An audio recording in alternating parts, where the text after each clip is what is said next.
Alô, comunidade! Eu sou Rodrigo Viana e esse é o ICL Urgente, que começa agora com as principais notícias do Brasil e do mundo. Sempre às 5 horas da tarde, informação e análise aqui a quente, em cima dos fatos. E a gente tem fato acontecendo agora de Brasília, já. A Laura Couto vai trazer atualizações. Laura sempre com a gente também, lá do nosso estúdio, da nossa redação, melhor dizendo, né? Boa tarde, Laura. Boa tarde, Rodrigo. Boa tarde para todo mundo que está nos assistindo nessa véspera de feriado. Finalmente chegou. É isso. Eu sei que a Laura já está se preparando para pegar a estrada rumo, eu não vou dizer onde, que ela tem direito à privacidade. É isso. Escuta, boa tarde para você que mora nesse país em que o ex-presidente, que se dizia inimigo do sistema, tenta se aproximar cada vez mais do centrão. Mas não era a turma do Bolsonaro que gritava, se gritar, pega centrão, não fica um, meu irmão. E agora está o Bolsonaro dando medalha de imbrochável, incomível para o Gilberto Kassab. Impressionante. O que o medo da prisão não faz, né? Mas é uma união aí, uma tentativa de união, né, entre Kassab e Bolsonaro, entre o centrão e a extrema-direita. A nossa chamada hoje é exatamente essa: amigos do peito e amigos para o pleito de 2026. Daqui a pouco a gente volta a esses temas aqui da política brasileira importantes na véspera desse feriadão. Mas nós vamos abrir o programa hoje com uma notícia quente que vem do hemisfério norte. Trump pode entrar na guerra contra o Irã, colocar os Estados Unidos, já estão, né, apoiando Israel, mas colocar diretamente os Estados Unidos nesta guerra. Hoje, o presidente dos Estados Unidos fez um pronunciamento dizendo que, abre aspas, é tarde demais, o Irã deveria ter negociado antes, a paciência acabou. E essa frase, a paciência acabou, está rodando aí o mundo, né? CNN, as agências internacionais, como se o Trump fosse, ele acha que ele é o dono do mundo. Sabe, parece assim o pai falando com o filho pequeno, ó, a paciência acabou, hein? E não um presidente de um país falando com liderança de um outro país autônomo. Mas o Trump fez essa ameaça, ele disse que a paciência acabou, só que hoje também ele disse que não pode dizer exatamente se os Estados Unidos vão ou não atacar o Irã, o que deixa essa dúvida, dá a impressão que ele está mais querendo dominar o noticiário, se mantém na ofensiva, mostra que Israel não age sozinho, mas deixa uma dúvida, uma porta aberta ainda. Trump vai ou não entrar de cabeça na guerra? Laura Couto tem mais informações sobre isso. Laura. Rodrigo, há vários sinais de que o Trump está inclinado a entrar no conflito, mas ele trata isso como se declarar uma guerra fosse algo trivial. Na manhã de terça-feira, por exemplo, o Trump disse a repórteres a bordo do Air Force One que não está muito afim de negociar com o Irã e que ainda espera que as próximas 48 horas revelem mais sobre se Israel vai frear ou acelerar os ataques ao Irã. O Trump disse o seguinte, abre aspas, vocês vão descobrir, ninguém diminuiu o ritmo até agora. Ele acha que está jogando aquele jogo de tabuleiro war, né, Rodrigo? Só pode. Agora, do outro lado, o líder supremo do Irã, o Ayatollah Ali Khamenei, ele finalmente se pronunciou sobre as ameaças do Trump. A gente tem aí na tela, as falas foram retiradas de um pronunciamento televisionado nesta quarta-feira, hoje, e postadas no perfil dele no X. Vamos começar pela primeira? Ele diz o seguinte, a entrada do ZEUA nessa questão, a guerra, é 100% em seu próprio prejuízo. O dano que sofrerá será muito maior do que qualquer dano que o Irã possa enfrentar. Depois ele diz, o dano que os ZEUA sofrerão será definitivamente, irreparável se eles entrarem militarmente nesse conflito. O Ayatollah Ali Khamenei também respondeu à ameaça de rendição incondicional do Trump. Vamos ver. Ele disse, o presidente do ZEUA nos ameaça, com sua retórica absurda, ele exige que o povo iraniano se renda a ele. Eles deveriam fazer ameaças contra aqueles que têm medo de serem ameaçados. A nação iraniana não se assusta com tais ameaças. Rodrigo? Pois é, lá do começo da sua fala, Laura, eu destaco essa frase do Trump, né? Ele disse dentro do avião, eu não estou muito afim de negociar, como se fosse assim trivial, não estou afim, amanhã talvez eu esteja afim, vamos ver como é que fica outro dia, enfim, é uma maneira realmente de lidar com a guerra como se fosse algo completamente trivial. Bom, o mundo inteiro está de olho nesta ameaça, obviamente. O vice-ministro das Relações Exteriores da Rússia, olha só, é a Rússia se manifestando agora.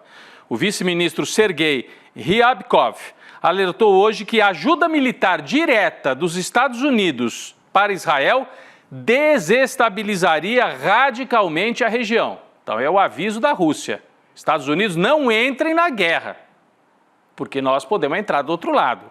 O vice-ministro afirmou que a própria Rússia alerta os Estados Unidos a não fornecer esse tipo de assistência a Israel. Israel quer as bombas especiais dos Estados Unidos capazes de perfurar o solo, porque daí atingiriam as instalações nucleares do Irã. É esse o objetivo do governo israelense, pedindo a entrada direta dos Estados Unidos.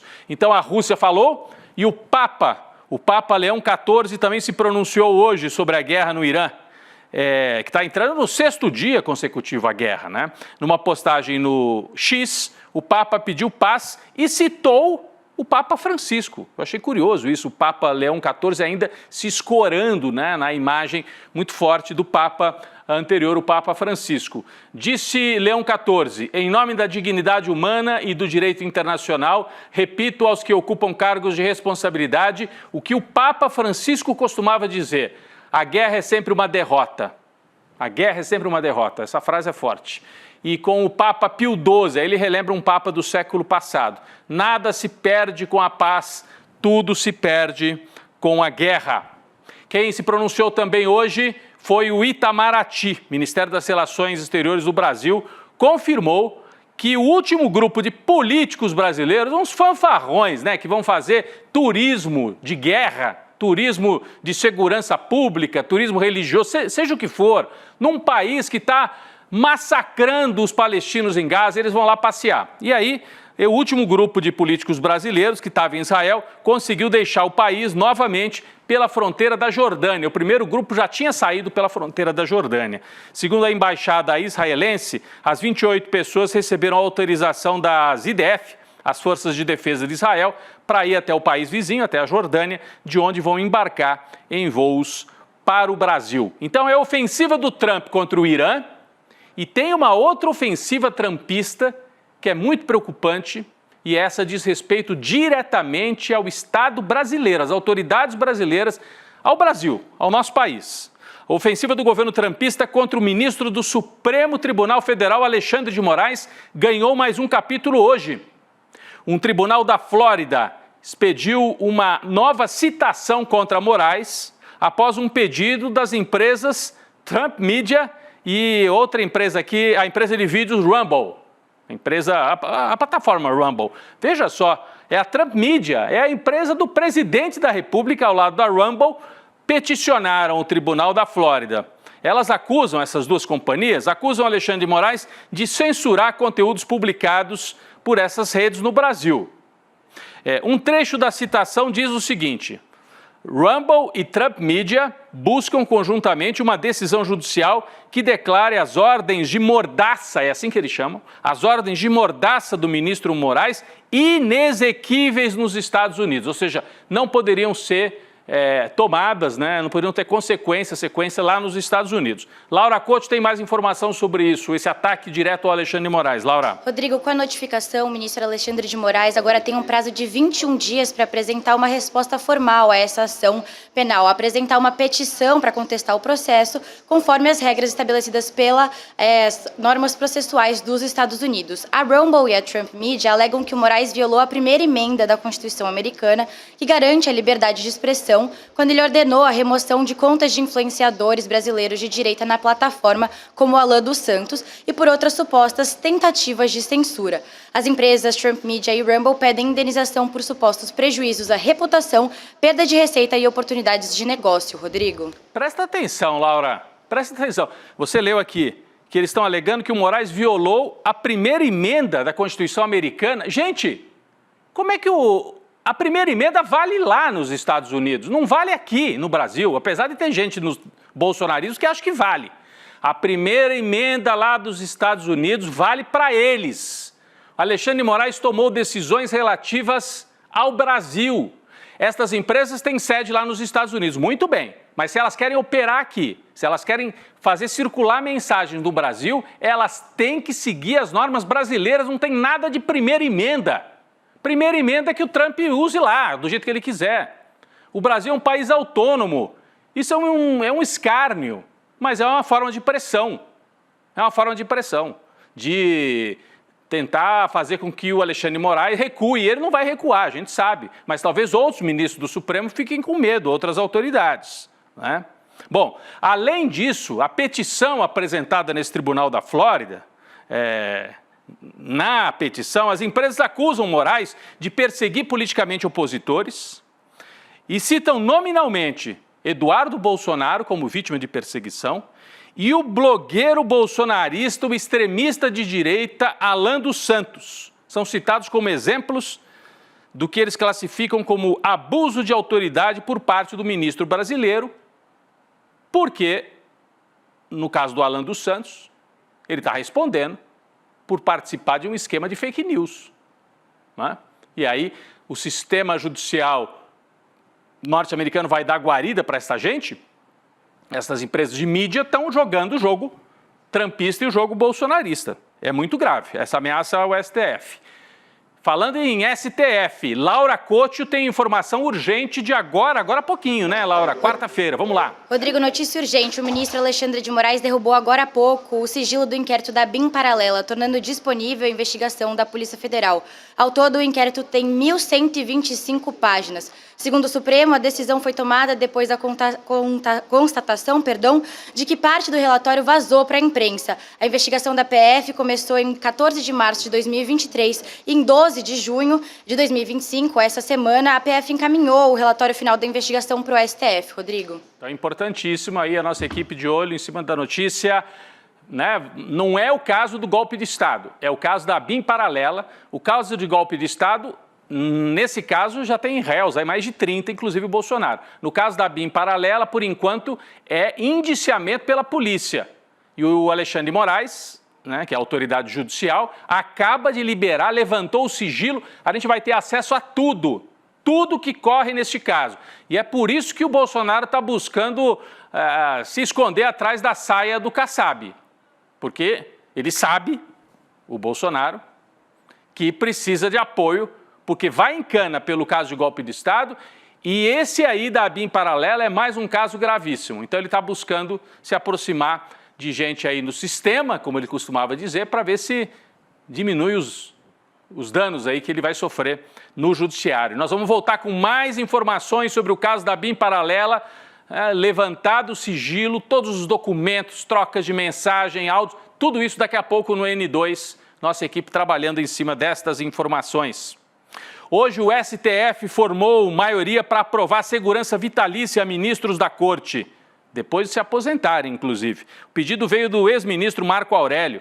Ele se aposentou em 21, passou a ter direito a andar com segurança por 36 meses, o prazo venceu e ele está solicitando renovação, porque tem esse clima de intimidação contra ministros da Suprema Corte, inclusive ex-ministros, inclusive ele que é de direita, mais alinhado assim, às vezes até com o bolsonarismo. Laura Couto tem mais detalhes sobre isso, pedido aprovado, os ministros terão direito sempre à segurança, é isso, Laura? Isso, Rodrigo, no seu voto, o presidente da STF, Luiz Roberto Barroso, ele atendeu o pedido justificando que desde 2014 a exposição pública e os riscos que os sujeitos dos ministros, eles do STF aumentaram muito, consideravelmente. Assim, a gente vê, né, que os ministros do STF têm sido muito atacados desde 2014. O Barroso relembrou, Rodrigo, que a Corte havia aprovado a segurança do ex-ministro Marco Aurélio em 2023. O presidente do STF ainda reforçou que a motivação para aprovar por tempo indeterminado essa segurança não sofreu, de 2023 e agora, não sofreu melhor até o momento. Ao contrário, se agravou, como eu comentei,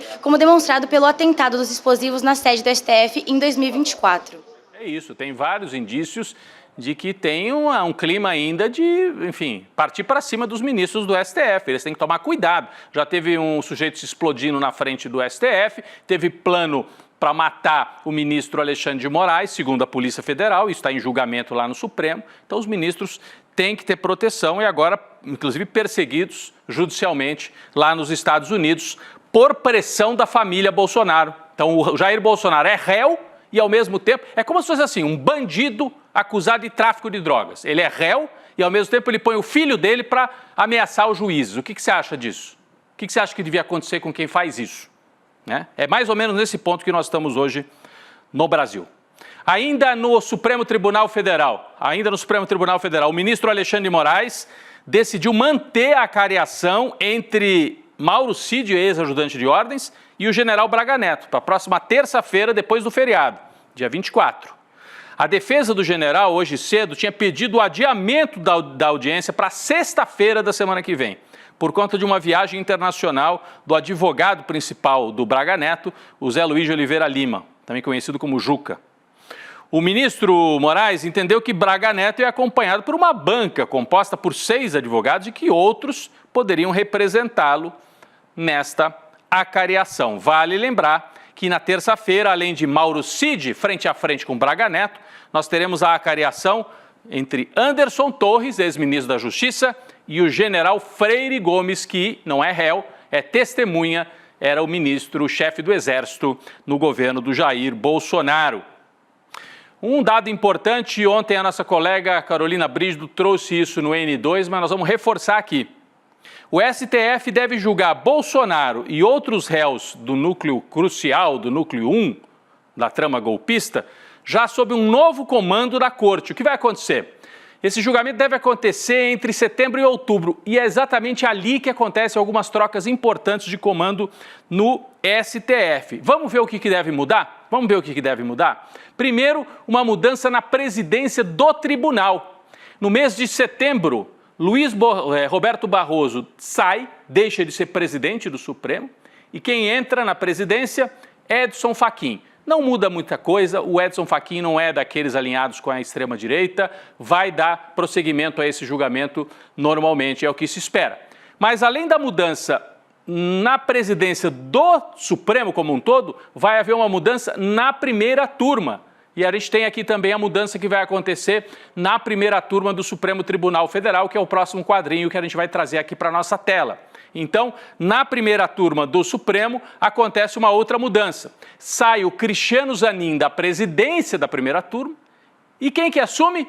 O Flávio Dino, isso no mês de outubro. Então, vai ser ali, na véspera, bem ali onde devem estar sendo julgados, o julgamento final dos réus desse núcleo crucial. Então, o Bolsonaro deve ser julgado e provavelmente condenado com o voto do Xandão, a quem ele convidou recentemente para ser o vice dele, de maneira irônica, mas a quem ele detesta.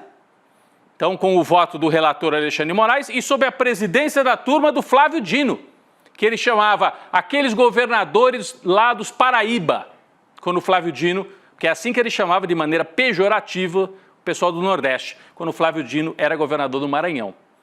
Então, o mundo dá voltas. Bolsonaro vai precisar dar muita medalha de imbrochável para o Kassab para tentar escapulir desse julgamento. Vamos falar agora da extrema-direita e das articulações da direita aqui no Brasil. Nesta semana, nesta quarta-feira, Tarcísio de Freitas negou a possibilidade de se candidatar à presidência numa chapa com a Michele Bolsonaro de vice. Nós trouxemos ontem isso. Ontem essa especulação rodou muito fortemente nos bastidores aí da política. A ideia tinha se intensificado. O Tarcísio negou. Mas por mais que ele negue a existência dessa articulação, esse é um movimento do Centrão. Esse é um movimento de tentar aproximar alguém que é visto como um moderado, ele não é, ele é um bolsonarista, mas alguém que é vendido com a imagem de moderado, dos bolsonaristas. Então ficaria o Tarcísio representando Faria Lima, os empresários, os grandes meios de comunicação, Tarcísio, e a Michele ali logo atrás, como vice. Se o Tarcísio não seguir a cartilha bolsonarista, pancada no Tarcísio. Então é uma chapa que ao mesmo tempo manteria uma espada sobre a cabeça do Tarcísio de Freitas. A Laura Couto tem mais informações sobre isso aqui. Laura. Rodrigo, mesmo negando a possibilidade de se candidatar à presidência em 2026, o Tarcísio ele sofre com uma pressão dos bolsonaristas.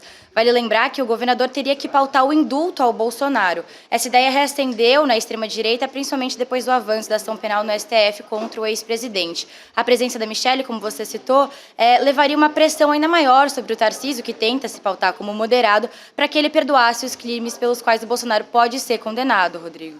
Muito bem, então nós vamos seguir acompanhando. Daqui a pouco vamos trazer mais detalhes, inclusive, sobre a entrega desta medalha do imbrochável aí, que é a tentativa de aproximação do Bolsonaro em relação ao Kassab. Mas eu queria trazer uma outra informação importante. Nós temos aqui na linha uma presença importante do deputado Paulo Pimenta, que está em Buenos Aires, porque o Partido dos Trabalhadores enviou o deputado federal Paulo Pimenta para a Argentina para participar de um ato em favor da ex-presidenta Cristina.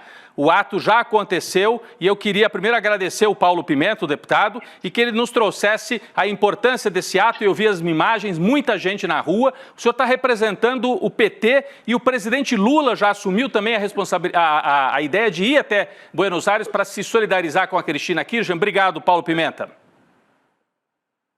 Olá, Rodrigo, prezados amigos e amigas. Eu estou aqui representando o Partido dos Trabalhadores, também a bancada federal do Partido dos Trabalhadores. Nós temos uma relação muito antiga com o Partido Socialista. Nós somos muito gratos a muitos segmentos da Argentina que se mobilizaram para defender a liberdade do presidente Lula. Eu mesmo estive aqui em Buenos Aires quando da criação do Comitê Lula Livre. E nós entendemos que existe um conjunto de semelhanças muito grandes entre o processo que nós vivemos da Lava Jato no Brasil e o processo que foi conduzido aqui pelo Poder Judiciário, com a participação do Ministério Público, que levou à condenação da ex-presidenta Cristina Kirchner. Muito bem. E o presidente Lula deve ir? O presidente Lula deve ir a Buenos Aires? O presidente Lula virá a Buenos Aires no dia 2 e 3 de julho, porque estará acontecendo a cúpula do Mercosul. E nesse dia o Brasil vai estar assumindo a presidência do Mercosul. E o presidente já manifestou que deseja, nesse período que estiver na Argentina, fazer uma visita à ex-presidenta Cristina Kirchner. Evidentemente que agora tem uma decisão judicial, isso vai depender de uma autorização, mas sim, é desejo do presidente Lula, e inclusive já disse isso para a própria Cristina, que é, quando estiver aqui na Argentina, ter a oportunidade de visitá-la pessoalmente. Muito bem, queria agradecer demais a participação. Enquanto o Paulo Pimenta falava com a gente, vocês viram aí na tela imagens dessa grande marcha de hoje dos peronistas, dos justicialistas. Estão falando em 500 mil pessoas. 500 mil pessoas na rua hoje, então foi uma marcha realmente muito forte. Extraordinária a presença de povo. Eu acho que a justiça vai acabar movimentando e ajudando a reunificar os peronistas contra o governo do Milei. Mas obrigado pela sua participação, Pimenta. Obrigado pela sua participação em direto de Buenos Aires. Rodrigo. Um abraço. Muito bem, ao vivo com o deputado Paulo Pimenta representando o PT e anunciando a ida de Lula para se solidarizar com a Cristina Kirchner num processo que lembra muito o que o próprio Lula sofreu aqui no Brasil, e a gente lembra como várias lideranças foram a Curitiba, isso foi muito importante naquele período. Eu queria só retomar aqui, antes da entrada do Paulo Pimenta, a gente falava das movimentações na direita. Hoje o ex-presidente Bolsonaro entregou a sua infame medalha para Gilberto Kassab, aquela medalha dos 3 Is. Imbrochável, imorrível, incomível. O prêmio é reservado apenas para aliados mais próximos do Bolsonaro. Laura Cotcho, mais informações sobre isso. Rodrigo, ridícula essa medalha, né? Mas a entrega dessa medalha aconteceu em Presidente Prudente, no interior de São Paulo, onde o Bolsonaro e o Kassab participavam de uma feira internacional da cadeia produtiva de carne. Segundo interlocutores, o clima nos bastidores entre os dois era ótimo e eles chegaram até comer churrasco juntos. Quem assistiu à conversa entre os dois aposta que o PSD está tendencioso a entregar votos favoráveis ao projeto de lei da anistia do 8 de janeiro. Nos bastidores, o Kassab também trabalha para diminuir as resistências do seu nome no bolsonarismo. Rodrigo. O PSD está com uma tendência, né, nesse sentido, uma tendência de dar votos favoráveis ao projeto da lei da anistia, mas a essa altura, Laura, não é nem anistia, mas o que o Bolsonaro trabalha é para ter um presidente eleito que, né, depois da condenação dele, possa aprovar um indulto e depois enfrente o Supremo, como disse o filho Flávio Bolsonaro, inclusive pela força, se for necessário. Então, é uma movimentação para a gente ficar muito atento. Quem já ganhou essa medalha aí de imbrochável, olha só que listinha. Neymar Júnior, Javier Milei, Vítor Orbán, o extremista lá da Hungria, Ricardo Nunes, prefeito de São Paulo, e Nicolas Ferreira, condenado recentemente lá em Belo Horizonte. Só gente boa, só que não é bem assim, né? Só que não é bem assim. Pessoal, eu queria fazer um convite para vocês agora. Um convite muito especial. Vocês sabem que eu estive em Montevidéu no mês passado para acompanhar o velório do ex-presidente do Uruguai, Pepe Mujica. A gente cobriu, trouxe tudo ao vivo aqui para o ICL e ficamos lá mais alguns dias e aí trouxemos um especial, um programa especial, uma grande reportagem especial que vai ao ar hoje, o legado de Pepe Mujica. Não é? Entrevistamos ex-companheiros de luta, visitamos locais importantes lá para a vida do Mujica. Trouxe aqui um aperitivo e daqui a pouco a gente fala mais sobre esse especial que vai ao ar hoje, às 7 horas da noite aqui no ICL. Mas vamos assistir só um aperitivo aqui desse especial.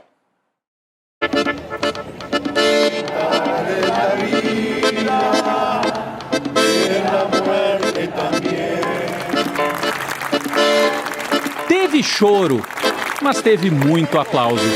É uma despedida que tem muita tristeza, mas tem uma certa serenidade e, em alguns momentos, muito orgulho, inclusive de gente de fora do Uruguai. Não tem como dar tchau pra ele, que ele vai continuar aí, né?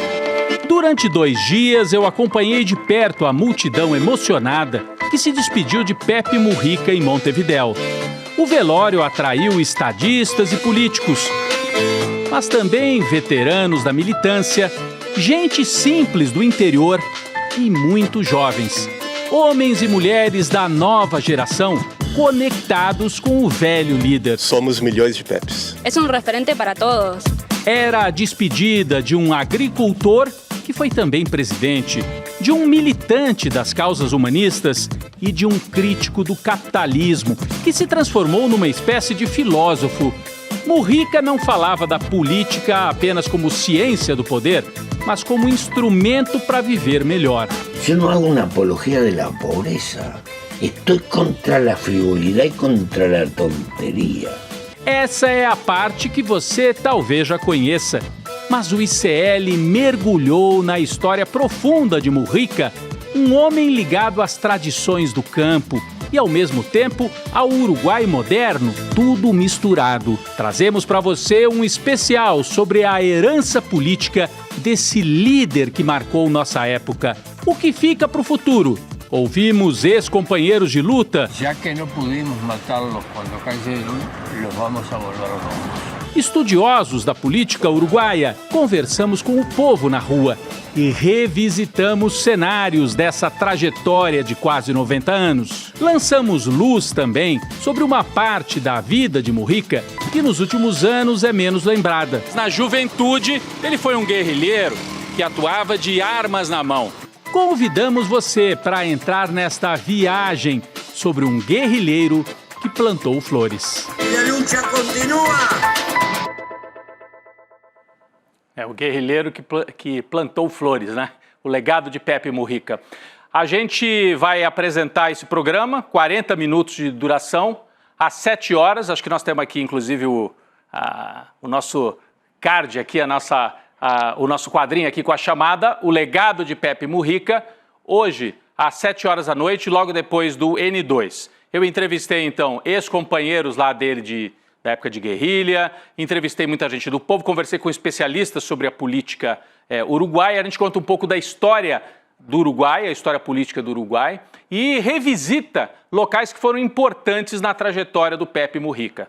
Tudo isso você vai assistir a partir de 7 horas da noite, né? É importante lembrar que isso vai ser transmitido ao vivo aqui, no ICL Notícias, no canal Eduardo Moreira, no YouTube, uma transmissão aberta, gratuita, mas depois, para quem perder, isso vai ficar lá na plataforma, né? Vai ficar lá na plataforma ICL. É um motivo a mais para você incentivar as pessoas, você que já é assinante, incentivar as pessoas a assinarem a plataforma do ICL, porque ajuda a financiar a equipe de jornalismo que vai para o Uruguai, que faz esse tipo de matéria, e você também pode ter acesso a todos esses conteúdos, como o especial sobre Pepe Mujica, o legado do Mujica, o que fica para o futuro, daqui a pouquinho, 7 horas da noite, depois do N2.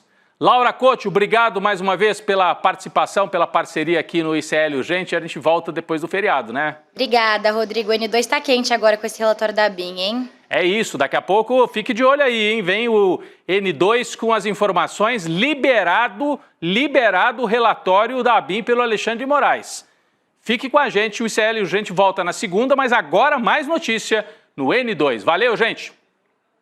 Fala, turma! A gente teve no domingo uma das aulas mais importantes da história do ICL e também uma das que teve o maior público até hoje. Uma aula onde o professor João César Castro Rocha revelou em detalhes o plano em curso da extrema-direita no Brasil. E é um plano para semear o caos e colher o poder total. Se você não assistiu essa aula, você tem a obrigação de fazê-la. Isso porque se todos não souberem do que está acontecendo e se a gente não se juntar para enfrentar, a gente corre o maior perigo que já correu até hoje.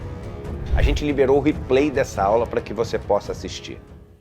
Você pode ir para qualquer país e fazer qualquer tipo de documentário. Yo no hago apología de la pobreza, hago apología de la sobriedad. Agora, eu disse, vem, eu desafiei, vem aqui, para ver se eu tenho renda ou não. Para quem ainda não entendeu, isto é uma guerra de narrativas. E nos campos de batalha, as máquinas de moer reputações estão sempre à espreita. Pouco interessa os meios, interessam apenas os fins. E os fins são muito lucrativos nesta indústria. Veja a importância da resiliência dos colegas que nunca abandonaram esse caso. Então não adianta vocês fazerem campanha contra mim, porque eu vou continuar fazendo meu trabalho como jornalista como eu sempre fiz. E a relação fraterna com as pessoas não entra no PIB. Você tem as condições que você precisa para viver numa comunidade onde um não depende de explorar o outro. Eu sei que eu não vou ver a colheita, mas faço questão de morrer semente. Eu disse uma coisa que eu repito: a morte vai me encontrar lutando. Acho que a gente escolheu bem as pessoas que trabalham com a gente.